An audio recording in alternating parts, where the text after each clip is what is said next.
এই দেশে মানুষ থাকে, কারেন্ট চলে গেল, কাদা, এই মশায় কামড়াইছে, রাগ আসে কিন্তু। বা আপনি আপনার ব্যাগটা গাড়ির ভিতরে রেখে গেছেন, এসে দেখলেন নাই, আপনার সাথে সাথে মনে হলো কানাডায় থাকতে কত ভালো ছিলাম, সবকিছু রেখে আসছে, এখানে কোনোদিন কিছু হয় নাই। এই দেশে মানুষ থাকে, এই যে আপনি রাগ হয়ে গেল আপনার, আলটিমেটলি কিন্তু রাগটা আল্লাহর উপরই হইল। আপনি রিয়েলাইজ করতেছেন, কারণ এইখানে আপনাকে জন্ম দিচ্ছেন কে? আল্লাহ। আপনি চয়েস করে জন্মান নাই কেন? মায়ের ঘরে, বাপের ঘরে আল্লাহ আপনাকে জন্ম দিচ্ছেন। এইটা চিন্তা করার ব্যাপার আছে, এবং খুব সাবধান থাকবেন। এই জন্য দেখবেন যে যারা যত বেশি ভালো দিনে, তাদের রাগ তত কম, তাদের রিয়েকশন তত কম, তারা তত সফটলি কথা বলে, তারা হিউমিলিটি তত বেশি, এবং তারা উফ শব্দটাও মুখ দিয়ে পারতে বাইর করে না, বিকজ এটাকেও তারা নাশকরি মনে করে। এটা বোঝার ব্যাপার আছে।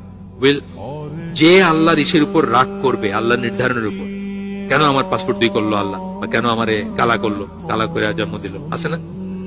এই যারা রাগ করবে উইল আর্ন আল্লাহ's wrath। মানে গজব, আল্লাহর গজব সে অর্জন করবে।